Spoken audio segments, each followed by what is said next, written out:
Toe ek in Johannesburg was, toe ek was in daai tydperk was ek swanger ook. Daar was baie meisies op die straat wat swanger raak as gevolg van besigheid of van boyfriends of wat ook al. En dan gaan hulle na hierdie mense toe wat hierdie posters op het van abortion en hulle doen dan induksie wat dan maak dat die baba lewendig gebore word.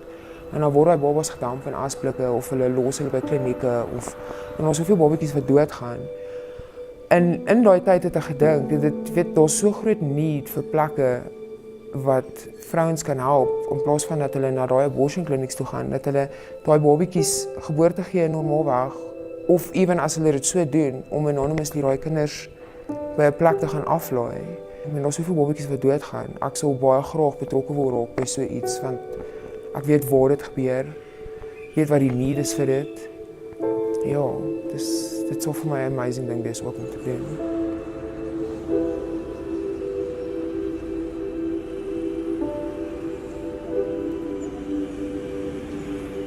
Iemand het my voorgestel ons gaan doen prostitusie.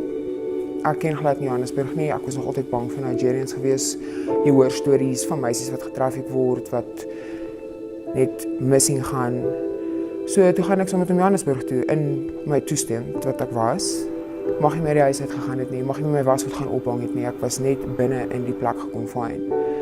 3 jaar het verby gegaan tot 'n ander meisie gekom wat hulle ek weet nie waar gekry het nie. Sy het gesien wat aangaan. Toe sê sy vir my na 'n week hoorie ons moet hier uitkom, ons moet wegloop. Toe raak ek weer betrokke met 'n ander dwelmhandelaar in Tanzanië. So hulle is ook redelik groot in Suid-Afrika met die dwelmhandel. Begin ek by die persoon bly, raak ek swanger, toe kry ek 'n dogtertjie. En ja, dit is min of meer waar my breekpunt was. Ek en hy was nie meer saam nie. Hy het gedisappear met haar, maar ek het op 'n punt gekom waar ek net nie meer kon nie. Ek het in die straat afgeloop en ek het gehuil. Ek het uit my siel uit gesê, Here, asseblief, ek kan nie meer nie. 4 jaar later toe ek hier. Ja, ek is heeltemal 'n ander mens wat ek was. Ek het baie gegroei. Dit was moeilik. Dit was baie moeilik. Maar ek het die Here gevind. Hy is besig om groot dinge binne my te doen, binne my familie te doen. So, ek was 3 weke hier, daar het Tannie na toe gekom sit vir ons gebid vir vrymaking.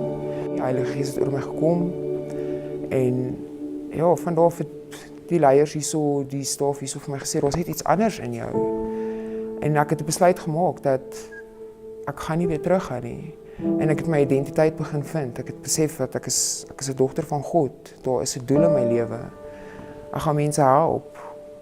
Of hulle nou in trafficking situasies is, of dit nou meisies is wat ek gaan uithaal, of dit ander girls is wat nodig het om net te hoor van my storie. Maar ek weet daar is 'n groter doel met dit.